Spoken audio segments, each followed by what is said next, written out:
Hey everyone, today I'm going to show you how to make a simple dog treat recipe.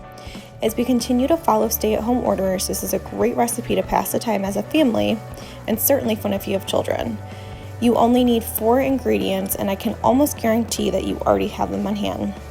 Let's get to baking. As you can see, my little Penelope is running out of patience and anxious to get her treats.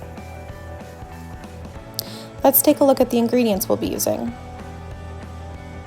2 cups of all-purpose flour, 2 eggs, a half a cup of peanut butter, this is creamy, you can use crunchy, and a couple tablespoons of water to start. You'll also need a cookie cutter of some sort, a rolling pin, and additional flour to roll out the dough. I'm going to grab myself a large bowl and start adding my ingredients to it.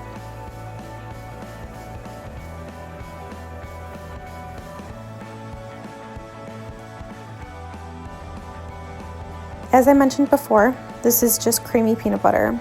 If you have crunchy peanut butter on hand, you can also use that. If you have an all-natural peanut butter, you can use it as well. You might find that you have some separation. That's perfectly normal. The one thing that we'll need to adjust in this recipe if you are using natural peanut butter is the liquid at the end, but I'll show you how to do that.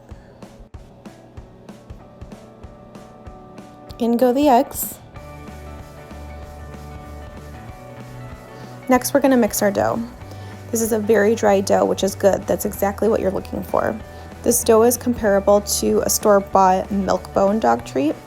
What I really like about this is that they're low in moisture, so if you keep them in an airtight container, they keep for a long time.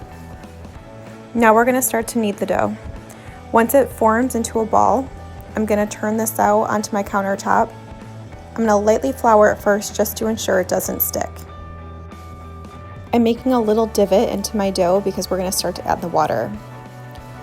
I'm going to start with 2 tablespoons of water, and then I'm going to knead that into the dough mixture.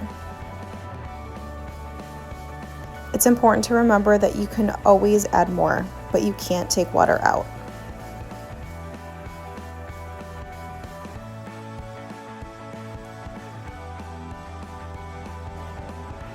I'm going to add another tablespoon of water. Naturally, as you knead this, the warmth from your hands is going to heat up the peanut butter, which is also going to bring out some of that moisture. As I mentioned earlier, you can use an all-natural peanut butter for this. Because there's going to be some separation from the oil in the peanuts, you probably will only need to add the initial 2 tablespoons of water. You'll know that your dough has enough moisture in it when it forms together into a ball and can be rolled out.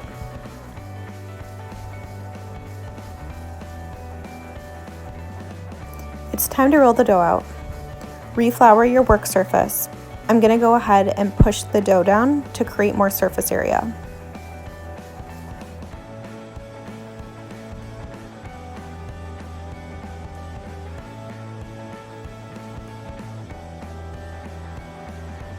It's important to turn your dough because this way you're ensuring that it's not sticking to your work surface.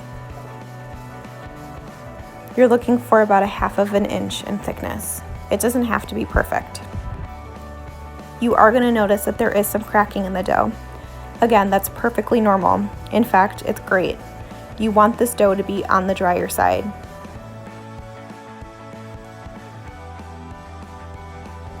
Now it's time to cut out our shapes. I'm using a heart cookie cutter. If you don't have a cookie cutter on hand, you can use any household objects. Things such as mugs, cups, shot glasses, old pop cans will work great.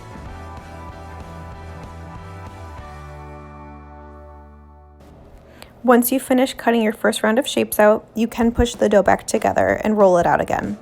You can complete this process 2 to 3 times.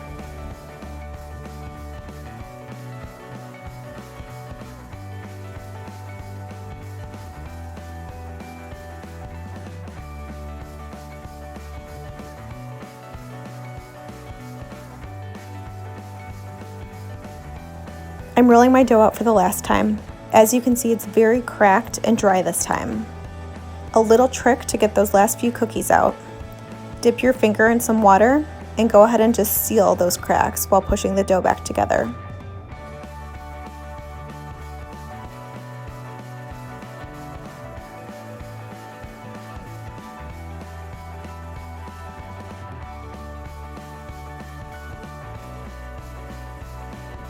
The cookies are done. I baked them at 350 degrees for 18 minutes. I turned them over halfway through so that they could get crisp.